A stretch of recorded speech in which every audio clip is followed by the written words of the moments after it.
بسم اللہ الرحمن الرحیم۔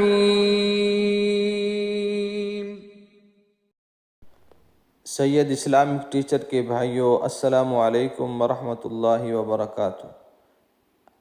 ویڈیو شروع ہونے سے پہلے آئے ہم سب مل کر اللہ کی بارگاہ میں آج کے بابرکت دن دعا کر لیتے ہیں۔ یا اللہ، جن میرے بھائیوں نے اور ہماری بہنوں نے دعا کے لیے کہا ہے، یا اللہ ان کی پریشانیوں کو، مشکلات کو دور فرما۔ ان میں سے جو بیمار ہیں، یا اللہ ان کو صحت کاملہ عاجلہ مستمر عطا فرما۔ پیارے بھائیوں اور پیاری بہنوں، آج کی اس ویڈیو میں آپ کو ایک آیت بتاؤں گا جس کی برکت سے بہت ساری بیماریوں سے انشاءاللہ تعالی حفاظت ہوگی، اور اگر اللہ نہ کرے میرے کسی بھائی کو کوئی بیماری ہو بھی صحیح تو اس کی برکت سے ختم ہو جائے گی۔ وہ آیت پڑھنی کیسے ہے بعد میں آپ کو بتاتا ہوں، پہلے آیت سماعت فرما لیں۔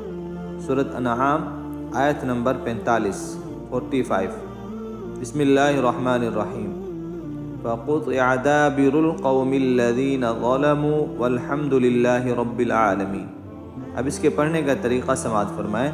آپ نے بغیر بسم اللہ الرحمن الرحیم کے صرف اعوذ باللہ من الشیطان الرجیم پڑھنا ہے، اور یہ آیت ہر نماز کے بعد 21 مرتبہ پڑھنی ہے۔ عورتیں اپنے خاص ایام میں بھی پڑھ سکتی ہیں، وضو نہ بھی ہو تب بھی آیت پڑھ سکتے ہیں، کیونکہ یہ وظیفہ ہے، کسی بھی حالت میں پڑھ سکتے ہیں۔ اللہ سے دعا ہے اللہ ہم سب کو تمام بیماریوں سے محفوظ رکھے۔ یہ تھی آج کی ہماری ویڈیو، اچھی لگے تو لائک کر دیں، چینل پر نئے ہیں تو سید اسلامک ٹیچر کو سبسکرائب بھی کریں، اور ساتھ ہی گھنٹی کے بٹن کو بھی کلک کر دیں تاکہ روزانہ اس طرح کی اچھی ویڈیو آپ کو ملتی رہے۔ السلام علیکم ورحمۃ اللہ وبرکاتہ۔